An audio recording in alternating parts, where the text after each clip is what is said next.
Hello friends. आज मैं SSC के combined graduate level exam tier 1 2022 के 2 तारीख के दूसरे शिफ्ट के पेपर को सॉल्व करूंगा। दूसरे शिफ्ट का आज हम रीजनिंग का पार्ट सॉल्व करेंगे। इससे पहले मैं 1/12/2022 के चारों शिफ्ट के इंग्लिश और रीजनिंग के वीडियोस बना चुका हूं और साथ ही साथ आपको 2 तारीख के फर्स्ट शिफ्ट का इंग्लिश और रीजनिंग का वीडियो भी इस वीडियो के डिस्क्रिप्शन में मिल जाएगा, आप उसे चेकआउट कर सकते हैं। और फिर आज हम इस वीडियो में 2 तारीख के सेकंड शिफ्ट के रीजनिंग के पेपर को सॉल्व करेंगे। तो चलिए पहले प्रश्न के साथ शुरू करते हैं। रीजनिंग के कुल इसमें 25 प्रश्न है। तो रीजनिंग का पहला क्वेश्चन कह रहा है जिसमें एक नंबर का सेट दिया हुआ है, देखिए ये और वो कह रहा है कि जो इसमें जो लॉजिक लगा है उसी तरह का लॉजिक वाला कौन सा ऑप्शन है। तो देखते हैं, अगर आप 11 को अगर 13 से गुणा करेंगे तो आपका आंसर आ जाएगा 143, जो कि यहाँ पे दिया हुआ है। इसी तरह 17 से अगर आप 11 गुणा करेंगे तो आपका आंसर आएगा 187, जो कि यहाँ पे दिया हुआ है। सिमिलरली अगर आप इस वाले ऑप्शन को उठाएं, 3 से अगर आप 4 का गुणा करें तो आ जाएगा 12, जो कि ऊपर वाले लॉजिक को फॉलो करता है। इसलिए आंसर नंबर थर्ड हमारा करेक्ट आंसर है, option number third. Question number second देखिए, कह रहा है कि गोल्फ को 44 लिखा है, बॉल को 31 लिखा है, तो प्ले को क्या लिखा जाएगा। तो अगर हम इन्हें नंबर आउट कर लें, GOLF, G7, 15, 12 और 6, अगर इन सबको अगर आप जोड़ेंगे तो आएगा 40। और उसके बाद इसमें अगर 4 और जोड़ देंगे तो हो जाएगा टोटल 44। इसी तरह BALL बॉल होता है, B2 होता है, A1 होता है, ये 12 और ये 12। अगर आप इन सबको जोड़ेंगे 12 12 24, 25 26 1 27, और इसमें भी आप 4 जोड़ देंगे प्लस 4 करेंगे तो आंसर आ जाएगा 31। सिमिलरली प्ले लिख लेते हैं। P होता है हमारा 16 प्लस 12 प्लस 1 प्लस 25। सबको जोड़ने पे आपका आंसर आ जाएगा 54, और 4 जोड़ेंगे आप तो आ जाएगा 58। ऑप्शन नंबर सेकंड आपका करेक्ट आंसर है। क्वेश्चन नंबर थर्ड में 1 का ऑपोजिट नंबर पूछ रहा है। तो देखिए यहाँ पे अगर आप देखेंगे तो 4 और 2 यहाँ भी है और 4 और 2 यहाँ भी है। तो इससे हमें ये पता चलता है कि 3 और 6 एक दूसरे के ऑपोजिट होंगे। तो 3 का ऑपोजिट हो जाएगा 6। इसी तरह अगर आप ये और ये वाला फिगर लें तो इसमें देखेंगे आप 6 और 4 यहाँ दिया हुआ है, इसी तरह 6 और 4 यहाँ भी दिया हुआ है। तो इसका मतलब 2 और 5 एक दूसरे के ऑपोजिट हैं। 2 और 5, तो बच कौन-कौन से नंबर गए? एक बचा 4 और दूसरा बच गया कौन सा? 1। तो 4 का उल्टा हो गया 1। तो ऑप्शन नंबर फोर्थ आपका करेक्ट आंसर है। क्वेश्चन नंबर 4, देखिए फिगर वाला क्वेश्चन आ गया। तो इसमें अगर आप देखेंगे, एनालाइज करेंगे तो देखेंगे सबसे पहले O इधर आ गया है और ये जो ट्रायंगल है ये यहाँ चला गया इस वाले फिगर में। यहाँ देखिए, और इस वाले फिगर के बाद इस वाले फिगर में आप देखेंगे तो ये इधर आ गया, ये इधर आ गया। देख सकते हैं आप, इधर और इधर। इसके बाद अगेन ये जो T है वो इधर आ गया और ये जो एरो है ये यहाँ चला गया। देख सकते हैं आप, T जो है इधर आ गया और एरो इधर आ गया। नेक्स्ट वाले फिगर में क्या होगा, एरो इधर चला जाएगा और ये इधर चला जाएगा। मतलब कि T यहाँ पे होगा और एरो जो है आपका ऐसा कुछ कुछ होगा। मैं मिटा देता हूँ मैं, ताकि आप बाकी और समझ पाए। अब इस फिगर में आप देखेंगे तो ये जो एरो था वो इधर से इधर आ गया, देख सकते हैं आप। और ये जो एक्स था वो इधर से इधर चला गया इस वाले फिगर में। तो देख सकते हैं आप, एरो इधर आने के बाद यहाँ आ गया और एक्स इधर जाने के बाद यहाँ आ गया। तो सेम चीज़ यहाँ भी फॉलो होगी। ये जो एक्स है वो नीचे आ जाएगा मतलब कि यहाँ, और ये जो सर्कल है वो इधर आ जाएगा मतलब कि यहाँ पे। और साथ ही साथ आप देखेंगे जो टी था वो जंप करते हुए इधर को आ गया है। इसी तरह जो जो आपका ट्रायंगल है वो जंप करते हुए इधर को आ जाएगा, यहाँ पे ट्रायंगल आ जाएगा। तो ये फिगर आपका कंप्लीट हो गया। ये आपको जहाँ मिलेगा वही आपका आंसर होगा। तो अगर मैं आपको थोड़ा छोटा करके दिखाऊं तो आप देख सकते हैं ऑप्शन नंबर फोर्थ आपका सेम जैसा मैंने बनाया है वैसा ही है। उम्मीद करता हूँ ये समझ में आएगा आपको क्वेश्चन। क्वेश्चन नंबर फिफ्थ में कह रहा है प्लस की जगह इंटू और 5 की जगह 4 इन दोनों इक्वेशन पे रखने पे क्या क्या आंसर आने वाले हैं। तो चलिए पुट करके देखते हैं। सबसे पहले यहाँ पे 4 है तो इसकी जगह पे हम रखेंगे 5, प्लस की जगह पे रखेंगे हम इंटू, और बाकी 6 ऐसे ही रहेगा। इंटू की जगह पे हम फिर से प्लस रखेंगे, 5 की जगह पे हम रखेंगे 4 माइनस 7 और डिवाइडेड बाई 1। सॉल्व करेंगे आप तो 6 5 होता है 30 माइनस 3 आ जाएगा 27। तो देखिए 27 आपका ऑप्शन नंबर फोर्थ में ही है, तो आप सीधे आंसर लगा सकते हैं एग्जाम में। दूसरे वाले में भी पुट कर लेते हैं। तो यहाँ पे दिया हुआ है 5 इंटू 3 मतलब कि हो जाएगा 4 प्लस 3 -4 दिया है तो इसको -5 करेंगे, +8 दिया है तो इंटू 8 कर लेंगे और अपॉन 2 कर लेंगे। सॉल्व करेंगे तो ये 4 बार में चला जाएगा, 4 और 3 होता है 7, -5 4 जा 20, मतलब कि -30। तो ये दोनों ऑप्शन आपको ऑप्शन नंबर 4 में मिलेगा। क्वेश्चन नंबर 6 कह रहा है स्टार को कौन-कौन से साइन से रिप्लेस करेंगे तो आपका करेक्ट आंसर आएगा। तो हमें पता है ऑप्शन नंबर 3 करेक्ट है, पुट करके देखते हैं। 99 यहाँ डिवाइड है तो अपॉन 33 प्लस 66 अपॉन 22 और फिर प्लस 44 इज इक्वल्स टू देखना है हमें 50 आ रहा है कि नहीं। तो 33 से ये 3 बार में गया, 22 से भी ये 3 बार में गया, 3 और 3 6 होता है और प्लस 44 मतलब आ गया 50। ऑप्शन नंबर 3 आपका करेक्ट आंसर है। क्वेश्चन 7 कह रहा है कि 3 लेटर क्लस्टर एक जैसे हैं और एक अलग है, वो आपको पहचानना है। तो अगर आप पीछे की तरफ से देखें तो देख सकते हैं आप यहाँ पे एस है और एस में अगर आप 3 जोड़ेंगे +3 करेंगे तो वी पे पहुंच जाएंगे। इसी तरह यहाँ पे बी है, बी में अगर आप 3 जोड़ेंगे तो आप आ जाएंगे ई पे। इस तरह क्यू है, इसमें भी आप 3 जोड़ेंगे तो आ जाएंगे आप टी पे। लेकिन अगर आप ये वाला पार्ट देखें तो यहाँ पे पी है, पी में अगर आप 3 जोड़ें, पी में अगर आप 3 जोड़े तो यहाँ पे एस आना चाहिए, जबकि यहाँ पे दिया हुआ है आर। इसीलिए यही आपका गलत होगा और यही हमारा सही आंसर होगा। क्वेश्चन नंबर 8 रीअरेंजमेंट कह रहा है, तो देखेंगे आप सबसे पहले तो हमें एन वाले ले लेने हैं। तो देखिए इस वाले में एफ यू एन डी है, इस वाले में एफ यू एन आई है, इस वाले में एफ यू एन ई है। तो ये आपके शुरुआती हो जाएंगे। तो एफ यू एन डी सबसे पहले आ जाएगा, इसके बाद एफ यू एन ई दूसरे पे आ जाएगा, उसके बाद एफ यू एन आई तीसरे पे आ जाएगा। तो देख सकते हैं आप 6, 2 और 4 ये जहां मिला आपको यही आंसर हो गया। बाकी अगर आप चाहें तो इसे आगे भी आप एडजस्ट कर सकते हैं, जैसे कि अगर हम करें तो इसके बाद आप देखेंगे इस वाले में एफ यू एस ई है, इस वाले में एफ यू एस सी है, इस वाले में एफ यू एस आई है और इस वाले में एफ यू एस टी है। तो सबसे पहले डिक्शनरी में कौन सा वर्ड आएगा, ये आ जाएगा चौथे पे, फिर ये आ जाएगा पांचवे पे, फिर ये आ जाएगा छठे पे और ये आ जाएगा आपका सातवें पे। ऑप्शन नंबर 3 आपका करेक्ट आंसर है। क्वेश्चन नंबर 9 ब्लड रिलेशन का क्वेश्चन आ गया।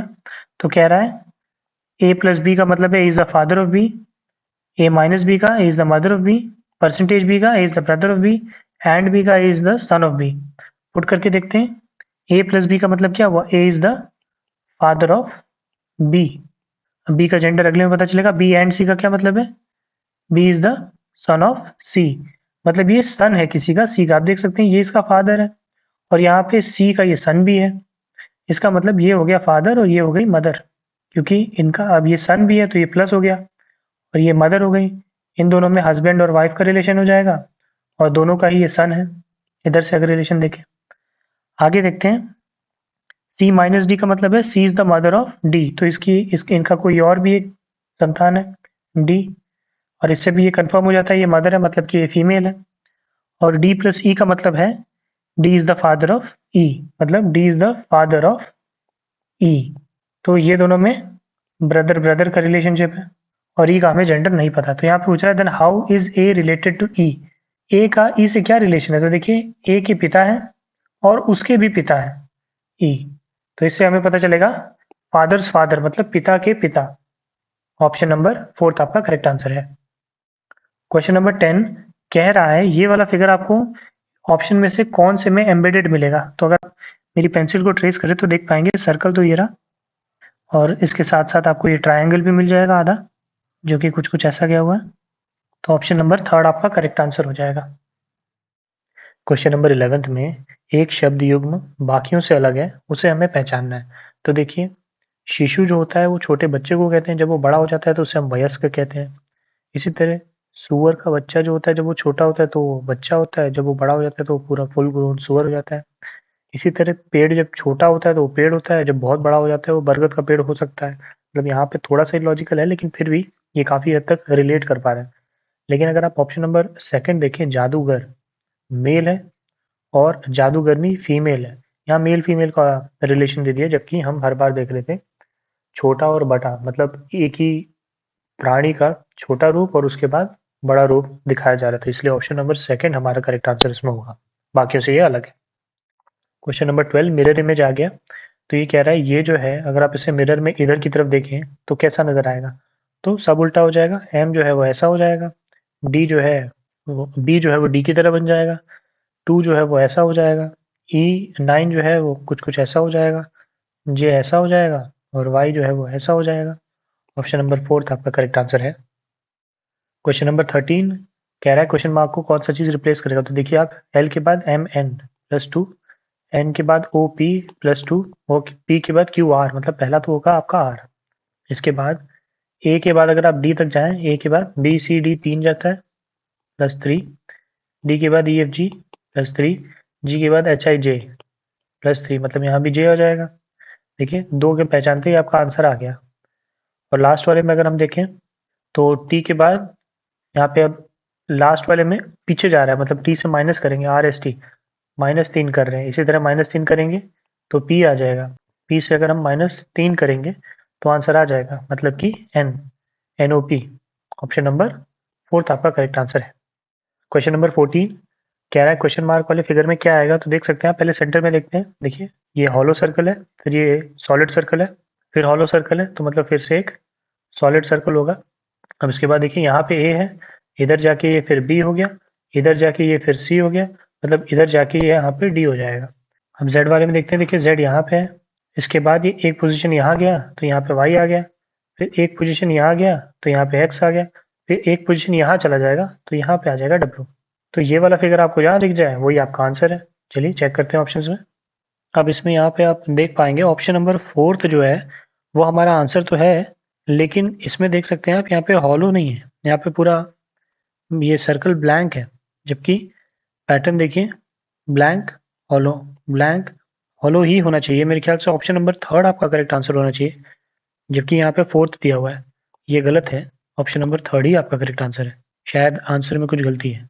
ऑप्शन नंबर थर्ड के साथ जाएंगे। अगर आपको कोई और लॉजिक समझ आ रहा है तो आप मुझे बिल्कुल कमेंट सेक्शन में बताएं, बट मेरे according option number third correct है। क्वेश्चन नंबर 15 कह रहा है कंट्रोल का ये लिखा गया है, मिस्टेक को ये लिखा गया है, जर्नल को क्या लिखा जाएगा, तो पहले कंट्रोल का देख लेते हैं कैसे कन्वर्ट किया गया है। ये है कंट्रोल और इसकी जगह पे लिखा गया, देखिए एन ओ सी इधर से लिख दिया, एन ओ सी, टी को एज इट इज उतार दिया और टी और आर दोनों को ऐसे ही उतार दिया और इन दोनों को ऑपोजिट कर लिया, तो एल ओ। यही चीज़ हम जर्नल में करके देखते हैं। तो जे यू ओ जे तो ऐसे कर लिया हमने, आर और एन को सेम उतार दिया और इन दोनों को ऑपोजिट कर लिया, एल ए। देखते हैं ये मिल पा रहा है हमें ऑप्शन में। जी हाँ, मिल पा रहा है ऑप्शन नंबर फोर्थ में। ऑप्शन नंबर फोर्थ हमारा करेक्ट आंसर है। क्वेश्चन नंबर 16 कह रहा है इस तरह के ये जो सेट है जिसपे इन दो सेट में जो लॉजिक फॉलो हो रहा है वो और कौन से सेट में फॉलो होगा, तो देखते हैं करके।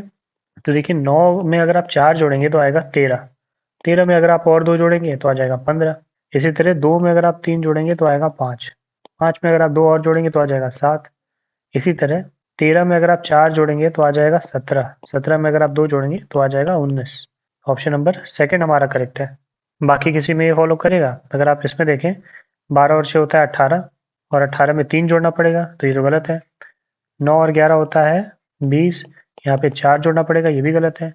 7 और 7 होता है 14, यहाँ भी 4 जोड़ना पड़ेगा, ये भी गलत है। इसका मतलब ऑप्शन नंबर सेकंड ही हमारा करेक्ट है। क्वेश्चन नंबर 17 फिर से कह रहा है 3 में एक तरह का लॉजिक है और एक में अलग है, वो लॉजिक पकड़ना है हमें। तो ये पहले वाले को देखते हैं, 6 इंटू 10 करेंगे तो आ जाएगा 60, -10 करेंगे तो आ जाएगा 50। इस वाले में देखते हैं 8 इंटू 10 करेंगे तो आ जाएगा 80, -10 करेंगे तो आ जाएगा 70। देख सकते हैं आप 8 में ये मल्टीप्लाई कर रहे हैं, 10 मल्टीप्लाई कर रहे हैं और उसके बाद 10 माइनस कर दे रहे हैं। इस तरह 9 में अगर आप 10 मल्टीप्लाई करेंगे तो आएगा 90, ये रहा बीच वाला, और -10 कर देंगे तो आएगा 80। ये चीज़ इसमें फॉलो नहीं होगी। 7 में आप 10 मल्टीप्लाई करेंगे तो 70 आएगा, लेकिन -10 करने पे आता है 60, जबकि यहाँ 68 दिया है, इसलिए ऑप्शन नंबर सेकंड हमारा करेक्ट होगा। तो क्वेश्चन नंबर 18 कह रहा है, ये सिलोजिज्म का क्वेश्चन आ गया, सम ग्रासेस आर ट्रीज, तो कुछ ग्रासेस जो है वो ट्रीज है। उसके बाद सम ट्रीज आर ब्रांचेस, तो कुछ ट्रीज ब्रांचेस हैं। और इसी तरह सम ब्रांचेस आर डॉग्स, कुछ ब्रांचेस डॉग्स हैं। अब देखते हैं, देखिए कोई एक भी आपस में किसी में रिलेशन अभी तक तो नहीं बनना है। सम ग्रासेस आर ब्रांचेस, क्या कुछ ग्रास ब्रांच है, कह नहीं सकते हम सर्टेनिटी से, तो इसे गलत मान लेंगे। सम ट्रीज आर डॉग्स, क्या कोई ट्रीज डॉग्स हैं, ये भी सर्टेनिटी से नहीं कहा जा सकता। सम ग्रासेस आर डॉग्स, क्या कुछ ग्रास डॉग्स हैं, ये भी नहीं कहा जा सकता। और सम ब्रांचेस आर ग्रासेस, कुछ ब्रांचेस ग्रासेस हैं, ये भी नहीं कह सकते। इसीलिए इनमें से कोई भी कंक्लूजन फॉलो नहीं होगा। ऑप्शन नंबर फर्स्ट हमारा करेक्ट आंसर होगा। क्वेश्चन नंबर 19 में हमें इंटू प्लस और 9 और 6 को इक्वेशन में रिप्लेस करके देखना है कौन सा इक्वेशन करेक्ट होता है। तो बताइए फर्स्ट वाला है, पुट करके देखते हैं। 7 अब इंटू की जगह में लिखना है प्लस, 6 की जगह में लिखना है 9, डिवाइडेड बाई 3, तो डिवाइडेड बाई 3 यहाँ कर लेते हैं। अब 9 की जगह पे हम लिखेंगे +6 और फिर -8। अच्छा, प्लस की जगह पे इंटू है, इंटू 6 -8। अब सॉल्व करते हैं, 3 बार में ये गया, 7 + 18 -8, माइनस करेंगे तो आ जाएगा 7 + 10 = 17। ऑप्शन नंबर फर्स्ट हमारा करेक्ट आंसर है। क्वेश्चन नंबर 20 सीरीज लिख लेते हैं। 345 है, उसके बाद है 356। आप देखेंगे यहाँ पे 11 जुड़ा हुआ है। 356 के बाद 368 है, 12 जुड़ा हुआ है। 368 के बाद 381 है, 13 जुड़ा हुआ है। 381 के बाद 395 है, 14 जुड़ा हुआ है। मतलब अगले वाले में 15 और जोड़ेंगे तो आंसर आ जाएगा, मतलब कि 410। Option number fourth. Question 21 series आ गई, डी एम टी और जे ओ बी। तो देखिए डी से जे तक अगर आप जाएंगे तो डी होता है 4 और जे होता है 10, मतलब कि 6 आगे बढ़ा है। इसी तरह अगर आप एम से ओ तक जाएं, एम के बाद एन ओ +2 होता है। उसके बाद अगर आप टी से बी तक जाएं तो टी होता है 20 और बी होता है 2, मतलब कि 8 आगे बढ़ रहा है। तो यही लॉजिक अगर हम लास्ट वाले में देखें, वी एस आर, तो वी में अगर आप 6 बढ़ा दें, वी के बाद W X Y Z A और बी, ये बी में कन्वर्ट हो जाएगा। एस में अगर आप 2 और जोड़ दें तो ये यू बन जाता है, और आर में आप +8 और जोड़ दें तो ये जेड बन जाता है। तो आपका आंसर आएगा P U Z, option number third. Question 22 कह रहा है डेंटिस्ट को ये लिखा गया है, टूथ को ये लिखा गया है, तो हीलिंग को क्या लिखेंगे, तो लिख लेते हैं। और इसमें अगर आप -1 करेंगे तो ये हो जाएगा सी, -1 करेंगे तो ये हो जाएगा डी, -1 करेंगे तो ये हो जाएगा एम, -1 करेंगे तो ये हो जाएगा एस, -1 करेंगे तो एच, -1 करेंगे तो आर, -1 करेंगे तो एस। मतलब सब में माइनस कर देना है, तो हीलिंग में भी यही कर देते हैं, HEALING। एच में से एक माइनस करेंगे तो जी आ जाएगा, ई में से एक माइनस करेंगे तो डी आ जाएगा, ए में से एक माइनस करेंगे तो जेड, एल में से एक माइनस करेंगे तो के, आई में से एक माइनस करेंगे तो एच, एन में से एक माइनस करेंगे तो एम, और जी में से एक माइनस करेंगे तो एफ। ये वाला आपको ऑप्शन नंबर फोर्थ में मिलेगा। क्वेश्चन नंबर 23 स्टेटमेंट और कंक्लूजन वाला आ गया। तो इसमें लिखा है ऑल ए आर एच, तो सारे जो ए हैं वो एच भी हैं। उसके बाद कह रहा है नो बी इज ए, तो कोई भी बी ए नहीं है। मतलब यहाँ भी हो सकता है और यहाँ भी हो सकता है, दोनों ही केस हो सकता है। अब कंक्लूजन पढ़ते हैं, सम ए आर नॉट बी, तो कुछ ए बी नहीं है। अब देखिए सेकंड वाले इक्वेशन का है ना, नो बी इज ए, तो सम ए आर नॉट बी ये करेक्ट माना जाएगा। मतलब पॉसिबिलिटी है, इस वजह से इसे हम करेक्ट मान लेंगे यहाँ पे, क्योंकि ऑप्शन नंबर सेकंड में कहा है कि कोई भी बी ए नहीं है, तो इसीलिए कुछ ए बी नहीं है ये हम करेक्ट मानेंगे। और ऑप्शन नंबर सेकंड कह रहा है नो बी इज एच, कोई भी एच नहीं है। तो इस वाले फिगर को अगर आप देखें, ये वाला फिगर, तो इसके हिसाब से लें तो ये, अब देखिए इसमें दो फिगर है ना, बी यहाँ भी हो सकता है, बी यहाँ भी हो सकता है, तो इसीलिए हम सर्टेनिटी से नहीं कह सकते कि कोई बी बी एच नहीं है, तो इसीलिए इसको तो हम गलत मान लेंगे। इसीलिए कंक्लूजन फर्स्ट फॉलो होगा, फर्स्ट वाला, ये जो सेकंड वाला स्टेटमेंट है उसकी वजह से हम इसे करेक्ट मानेंगे। थोड़ा सा ये अलग था लेकिन ईजी है। कोई भी बी अगर ए नहीं है तो कोई ए बी नहीं होने का भी चांसेस है, नॉट मतलब नहीं है। तो ऑप्शन नंबर फोर्थ आपका करेक्ट है। क्वेश्चन नंबर 24 कह रहा है कि अलग अलग एक्सप्रेशन दिए हुए हैं, जिसमें कि ए डिवाइडेड बाई बी का मतलब है A is the father of B, A multiply by B मतलब A is the mother of B, A plus B मतलब A is the brother of B. तो पूछ रहा है which of the following expression shows that Q is the daughter of P, Q जो है P की daughter है। तो पहला वाले में पुट करके देखते हैं, पी डिवाइडेड बाई क्यू, इसका क्या मतलब है, P is the father of Q, P जो है वो फादर है। इसके बाद क्यू इंटू आर का क्या मतलब है, Q is the mother of R, मतलब ये मदर है किसकी, आर की। तो देख सकते हैं आप, ये था फादर, फादर का ये डॉटर थी, इससे ही पता चल जाता है कि ये डॉटर है। ऑप्शन नंबर फर्स्ट आपका करेक्ट आंसर है। क्वेश्चन नंबर 25 देखिए, इसमें दिया हुआ है 21 में दिया हुआ है 196, 29 इज टू पता नहीं, और 38 इज टू 315। तो इस क्वेश्चन में अगर आप देखें तो यहाँ से यहाँ तक का जो डिफरेंस है वो है 8 का, और यहाँ से यहाँ तक का डिफरेंस जो है वो है 9 का। और अगर आप इसमें से इसमें तक का डिफरेंस देखें तो ये हो जाता है 119 का।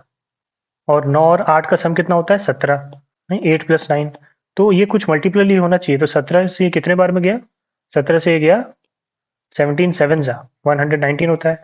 इसका मतलब यहाँ पे जो है आप 7 मल्टीप्लाई करेंगे और यहाँ भी 7 मल्टीप्लाई करेंगे तो ये गैप आएगा। देखिए 119 में अगर आप 56 जोड़ देंगे तो ये आ जाएगा 252। इसी तरह 9 इंटू 7 9 7 जा 63 होता है। इसमें अगर आप 63 जोड़ देंगे तो ये आ जाएगा आपका 315। देख सकते हैं। उम्मीद करता हूँ ये वाला लॉजिक समझ में आया होगा आपको, यहाँ से यहाँ तक का। बाकी अगर आपको कोई और लॉजिक इस क्वेश्चन को सॉल्व करने के लिए आता है तो बिल्कुल बताएं। 21 से इधर वाले में टोटल 8 का गैप था और इधर वाले में टोटल 9 का गैप था। अब हमने देखा 8 और 7 का सम जो है वो होता है 17 और यहाँ से यहाँ तक का जो डिफरेंस है वो है 119। इसको इससे डिवाइड किया तो आया हमारे पास क्या 7 टाइम्स, और यही 7 दोनों पे मल्टीप्लाई होने पे इनके साथ मतलब इधर से इधर तक का नंबर आ रहा है और इधर से इधर तक का नंबर आ रहा है। ऑप्शन नंबर सेकंड हमारा करेक्ट आंसर है। उम्मीद करता हूँ ये वीडियो आपके लिए हेल्पफुल रहा होगा। इसके बाद हम और भी सब्सिक्वेंट वीडियोस लाते चले जाएंगे। एसएससी सीजीएल के टियर 2 का डेट अब आ गया है तो अब हमें अपनी तैयारी थोड़ी सी और फास्ट करनी पड़ेगी, जल्दी जल्दी वीडियोस बनाने होंगे। तो मैं पूर्ण प्रयास करूंगा कि मैं आपके लिए जल्दी जल्दी वीडियोस लाऊं। वीडियो पसंद आया तो लाइक कर सकते हैं और इस तरह के और कंटेंट के साथ बने रहने के लिए आप हमारे चैनल को सब्सक्राइब कर सकते हैं। वीडियो के साथ अंत तक बने रहने के लिए बहुत बहुत धन्यवाद।